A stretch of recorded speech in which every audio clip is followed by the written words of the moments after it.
We just have as humans this way, especially entrepreneurs who are curious, of overcomplicating things. And this is why, again, to lean everything out, just discover the next step that you need to work on. Of course, know what your North Star is, of course, so that you have direction. But what is your next step? And then only allow yourself to absorb and learn information about that. This show is dedicated to helping you strengthen your family tree and live financially free. Welcome to the Marriage, Kids, and Money podcast, everybody. This is Andy Hill, and today we're talking about how learning less can actually help us achieve more. To help us explore this topic in more depth, I've invited Pat Flynn to the show today. Pat is a father, husband, and lifelong learner from San Diego who has built a reputation as one of the most influential voices in digital entrepreneurship. Through his diverse portfolio of businesses, award-winning podcasts, newsletters, YouTube channels, and thriving online communities, Pat reaches and inspires millions of people each month. Pat's newest book, Lean Learning: How to Achieve More by Learning Less, is available now. And when he's not writing books and creating community online, he enjoys fishing, collecting Pokémon cards, and rewatching the Back to the Future trilogy. Welcome to the show, Pat. Andy, thank you so much for having me. I appreciate it. Absolutely. I have to ask, which of the three is your favorite from the Back to the Future trilogy? You know, I've done several of these interviews on this podcast tour, and you're the fourth one to ask me literally that same exact question. And my answer will always be the first one. It always is. It always comes down to that. But they're all great. I mean, you have to watch all three. You can't really even separate them at this point. I'm glad to hear it still holds up in your mind, because sometimes if you watch a movie that's 20, 30 years old, it's like, oh, I see how this kind of falls apart. But I'm glad it still holds up for you. Yes, and it gets better every time I watch it. That's perfect. Awesome. All right. Well, let's jump into this topic. Are we living in an era of information overload, Pat, when you talk about lean learning? I mean, I think we all know the answer to this. And I remember I was at an event once and I ran a survey to everybody who was there in the audience. And I found that 80% of them were listening to and subscribed to more than 10 different podcasts. Not only that, they were watching YouTube videos in their spare time. And it's not a bad thing to get access to and absorb a lot of information. But the problem is when we have goals and we want to stay focused, we're not serving ourselves by allowing more information to come through. And it's hard because we are, as humans, just not evolved to absorb and control our desire to hoard this much stuff that's available to us, now more available than any other time in history. Of course, we all know how much information is getting posted and it's not slowing down. And where once information was valuable, because remember, that information didn't exist before. We didn't have access to it.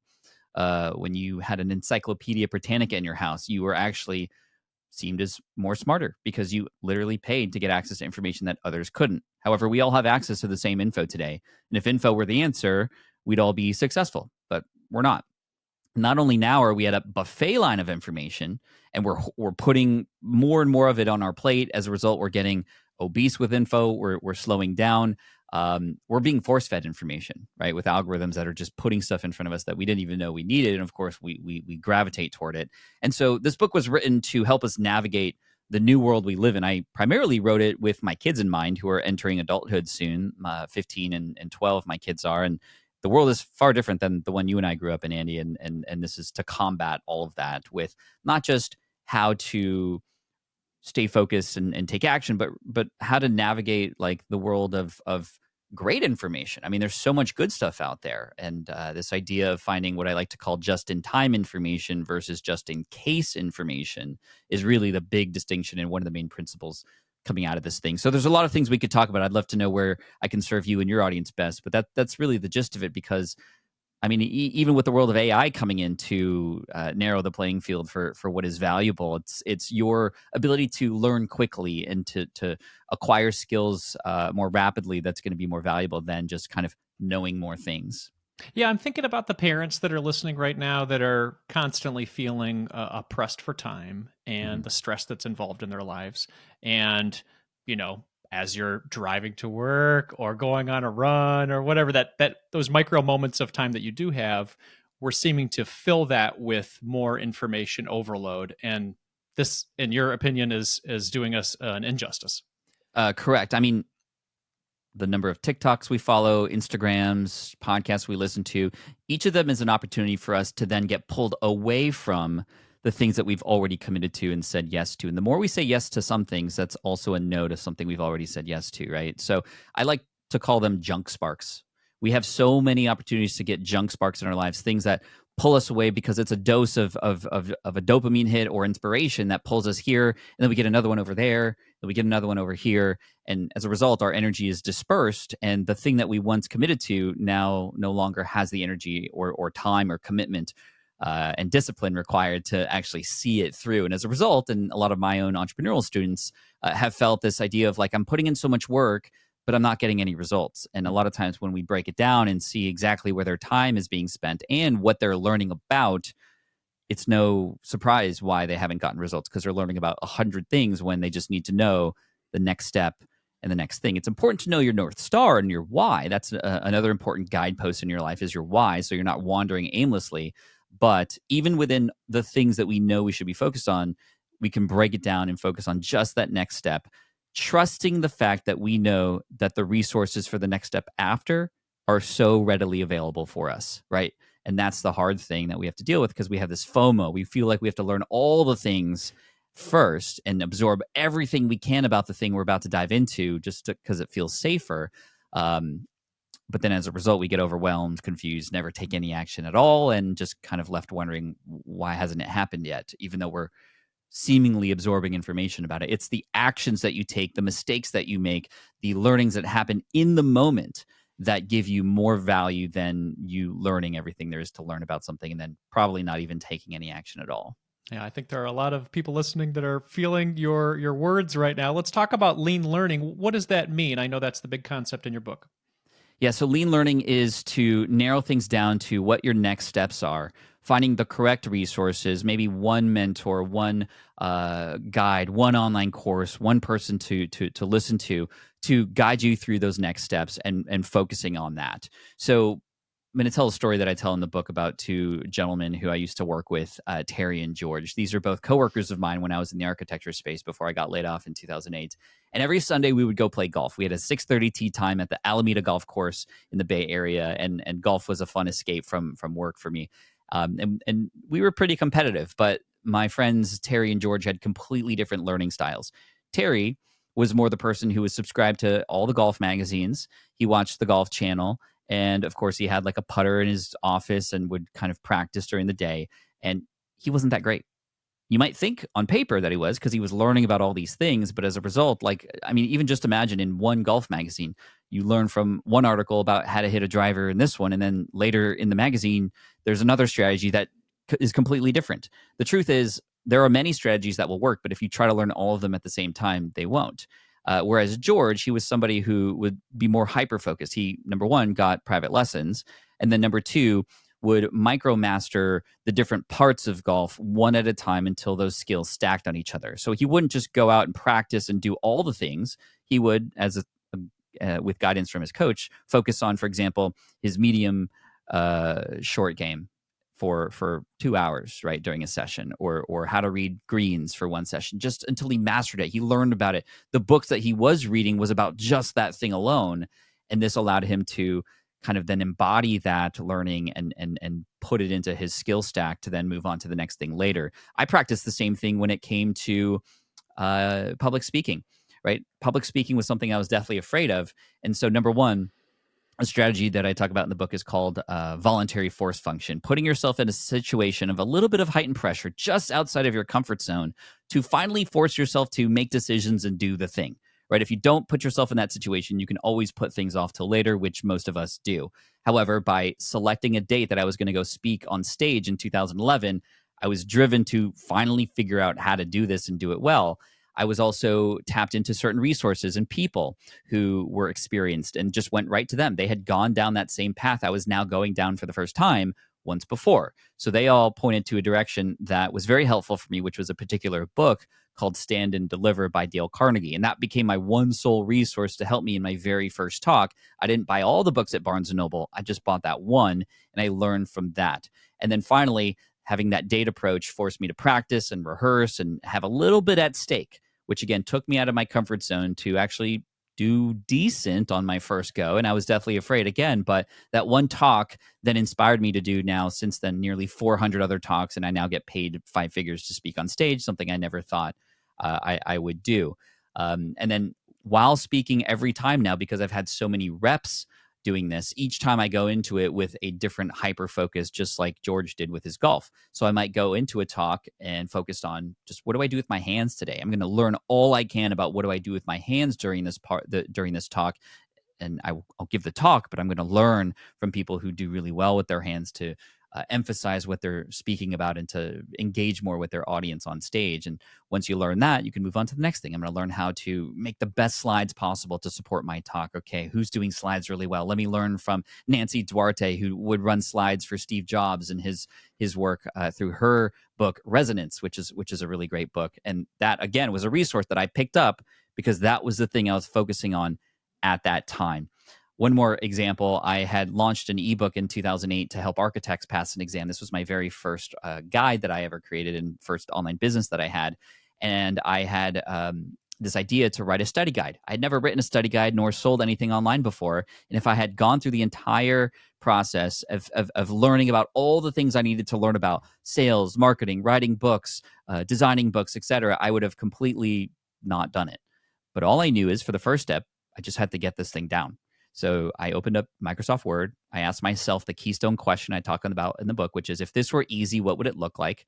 And you use that as your guidepost. So if it were easy, I would just write this thing in Word and figure out the next step later, knowing those resources were available. So that's what I did. And man, when I had all the things I wanted in this in Microsoft Word, I mean, I was so motivated to finally figure out how to format this. And then I found the right resources to do that and the right people.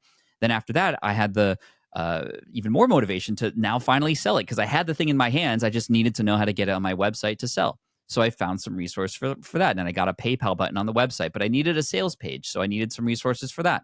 And I was brought to a book called Moonlighting on the Internet by Yannick Silver. And at the end of this book, I was told there was a Mad Lib style sales page. Again, if this were easy, what would it look like? I could just plug and play to an existing sales page. And there was one in this book that I was told, again, from a resource and mentor that I had. And I plugged and played my book in there and ended up generating $200,000 in the first year after launching that ebook, which completely changed my life. Again, not by learning about everything, but by going one step at a time, actually taking action, learning as I was going, and only allowing myself to learn about just the next steps only. This is lean learning because you're kind of leaning into the thing you're doing, trusting yourself that those resources exist and that you'll go and find those things out.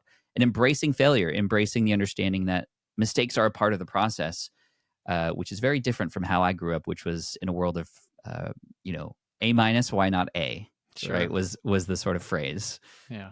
So we're talking progress over perfection. And when I hear the word lean, it's really, correct me if I'm wrong, like a double entendre. You're kind of leaning into taking action, but also trimming things up so you don't feel like you need to learn everything. Is that right? Correct.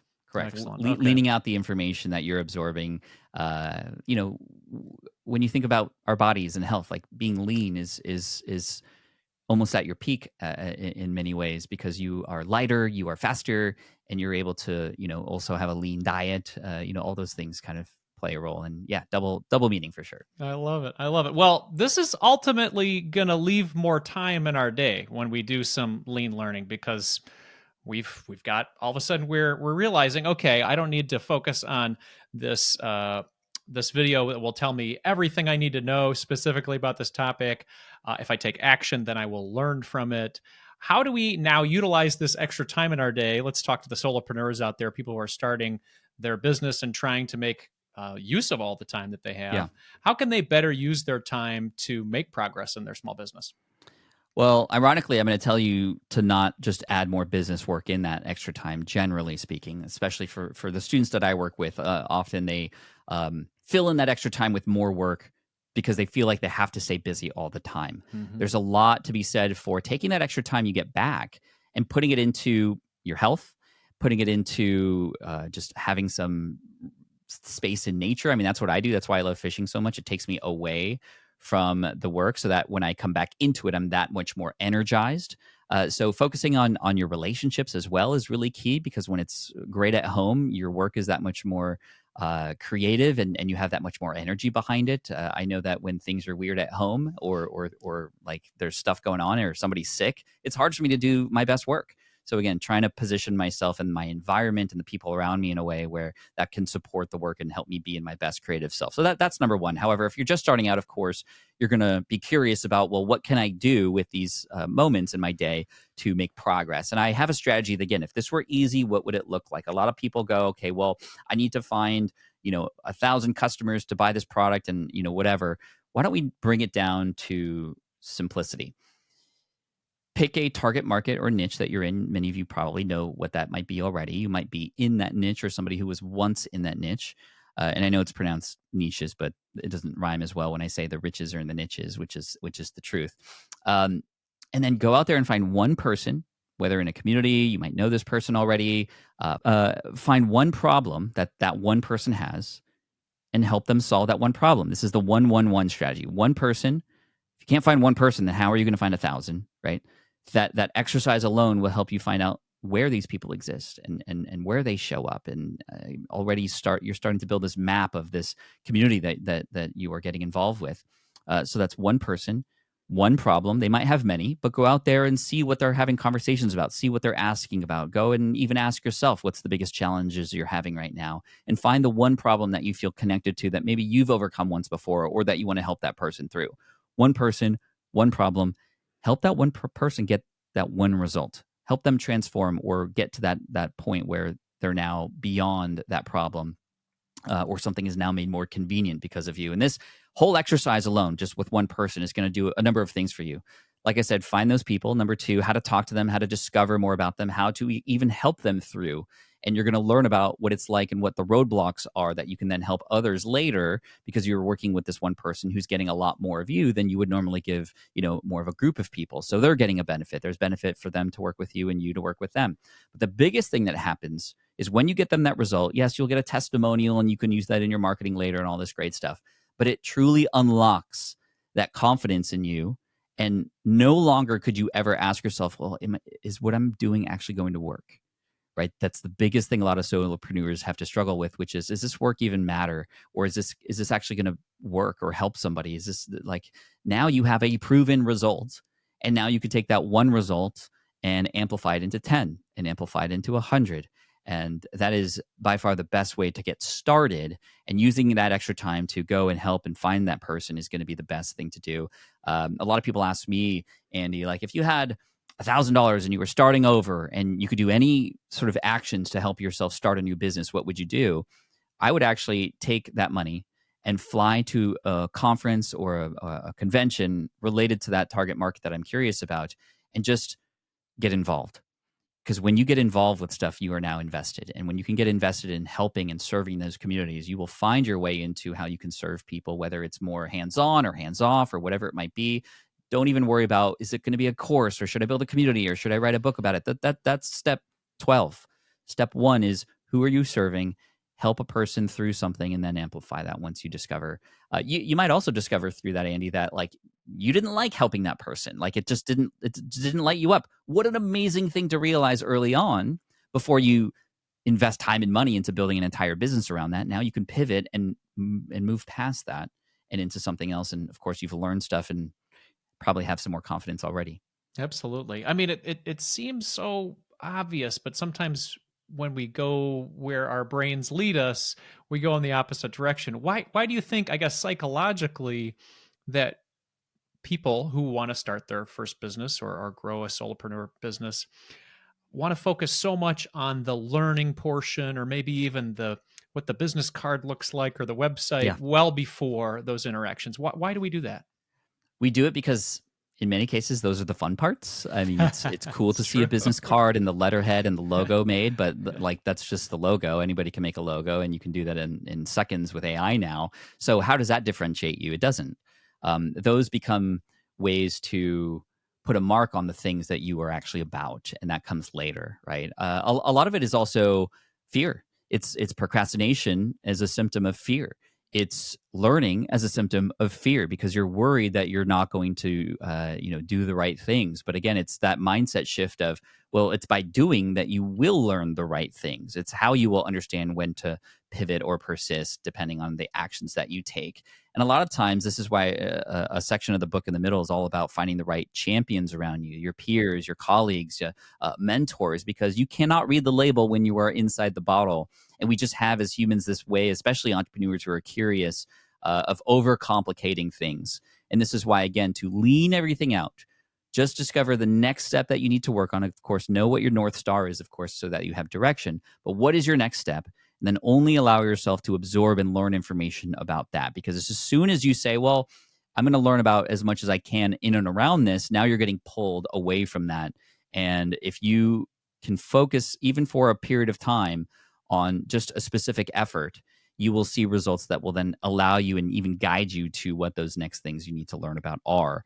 And then combine that with like a mentor who's holding you accountable, or these force functions where you put yourself in a situation where you cannot help but do the thing. You're going to learn much faster. I mean, we feel that options are safe, but that doesn't mean that they're helpful.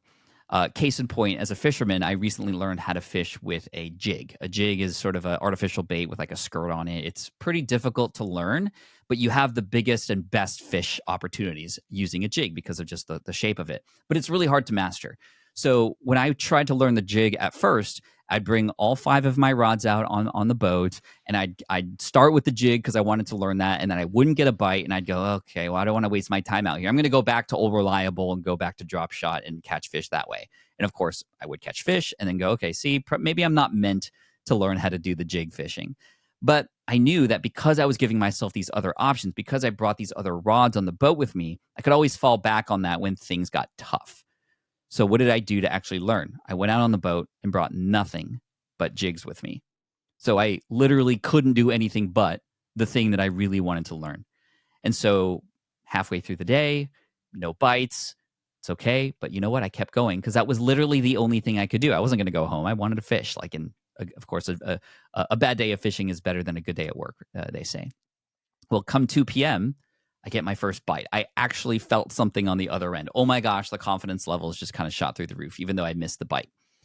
I ended up catching 2 by the end of the day, and I now am I'm not a professional, but like I'm so confident with this jig now that I usually, it's my go-to, and it's my personal best fish, largemouth bass, 5.12 pounds, was caught on a jig.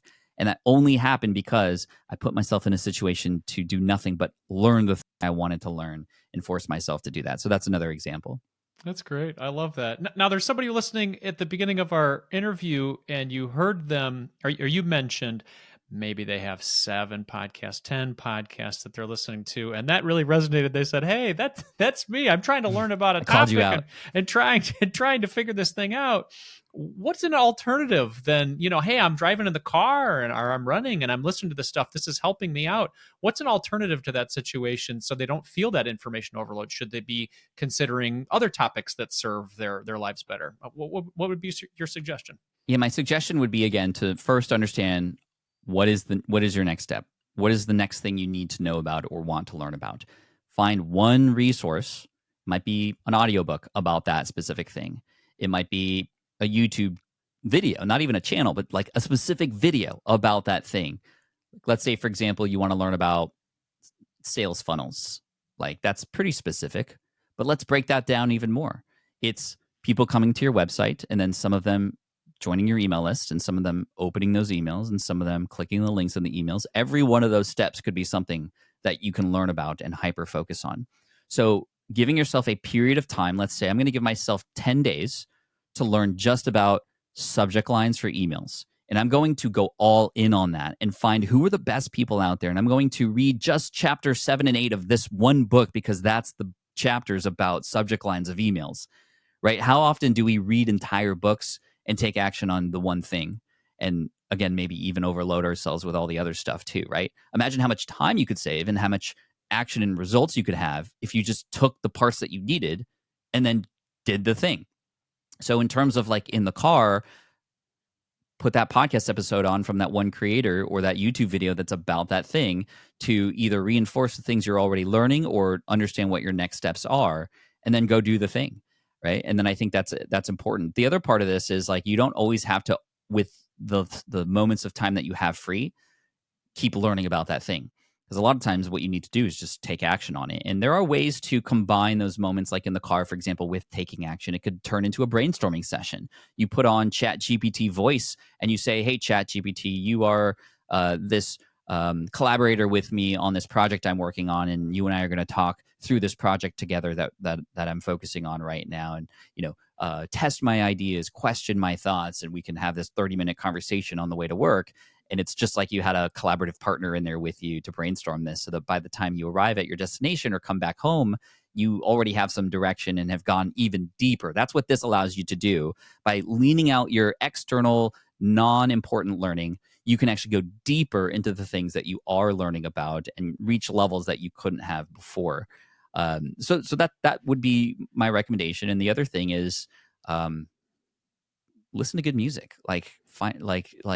Just have fun with that extra time too, right? You don't always have to. And again, I was guilty of this. I was like, if I'm not at any small moment in time, I'm walking the dogs, doing the dishes, listening to an audiobook, I'm doing it wrong. I'm missing out on these opportunities. But just like cramming for a test, I think we all know, and the studies have shown now, that when you're cramming, you're actually not learning anymore.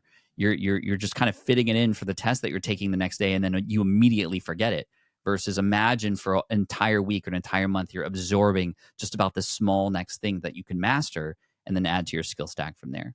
Absolutely. And if the purpose of moving towards a solopreneur life is to allow for a little more time freedom and enjoyment, this doesn't need to turn into another type A activity of learning. I've had to pull myself back personally, Pat, of trying to crack through so many nonfiction books, that my new goal as of last year has been like, how many fiction books can you add into the mix, that. Andy? Just like, how much more can you relax and let your creative juices work? Now, I know we're talking about nonfiction books, and this is a very good nonfiction book. Tell more people about lean learning and where they can get it. Yeah, thank you, Andy. And this has been a pleasure, and thank you for allowing me to speak to this and talk about it. Lean Learning is the name of the book, How to Achieve More by Learning Less. Of course, you can get it wherever books are available, Amazon, Barnes & Noble, Target. However, if you want to check it out, leanlearningbook.com, you'll also see access to a free companion course there as well, leanlearningbook.com. And I'm at Pat Flynn on most channels. Andy, if you let me leave your audience with one more sort of example that I think demonstrates the importance of one thing at a time and putting effort into things for periods of time, if I may, I'd love to leave them with that. So I want you to imagine you have 3 different interests, and you want to work on all 3 of those different things. And I want to talk about different ways that people do this and the sort of ramifications or consequences of that. So let's say you have project A, project B, and project C. And just for the hypothetical here, let's say they each would probably take 3 weeks of like focused work to see a result. So most people will, in week 1, do project A, whatever it is that they're most excited about. And then they get to a point where they're like, okay, well, I have this other thing I want to work on. So let me, for week number 2, work on project B. And then week 3, work on project C. Maybe you get bored or you reach a tough point with one. So then you move and transition to the next. So by the end of week 3, you are ABC, 33% through each of those things. You're making progress. It feels like you're making progress, right? The problem with this is, especially if you are an entrepreneur or creator, the thing you are 33, even if you were 99% done with something, it's 0% to the audience who will ultimately receive it. So ABC, the next 3 weeks, by week 6, end of week 6, you are 66% the way through that. And then finally week 7, because you went back to A for the 3rd time, you are finally finished with something by week 7. Project A is done. And by week 8, project B is done, etc. But let's do the one at a time thing. So week 1, you work on project A. Week 2, you work on project A. You continue it. You go deeper with it. You become more efficient with it even. And then week 3, you finish it. By week 3 now, compared to week 7 before, you have finished something that is now out there in the world to do its thing, to capture audiences, to build a business, to help you generate more revenue. And then by the end of week 6 now, you finished 2 projects because you focused on project B at that point. And by the way, when you hyper-focus like this, likely you could finish these things not in 3 weeks, but actually 2 weeks. So you might even get them done sooner. And then, of course, by the end, you have project C done. However, in most cases, many people will do this. A. Wow, this is working. I'm actually getting results. A. You know what I mean? And they don't even have those other distractions anymore because they finally took action and got results. So I just wanted to leave that with you and your audience, because this is a clear demonstration of what happens when you just kind of rearrange what you do with your time and kind of spend more time doing and less time learning. And that's great, because it's lean business as well. It's focusing on the thing that's working instead of trying to do everything. And I know I can learn a lot from this conversation personally, and I will be taking some takeaways and some action, of course, not just knowledge, action on what we talked about today. Pat, thank you so much for your time today. I really appreciate it. Thank you. Appreciate you, Andy.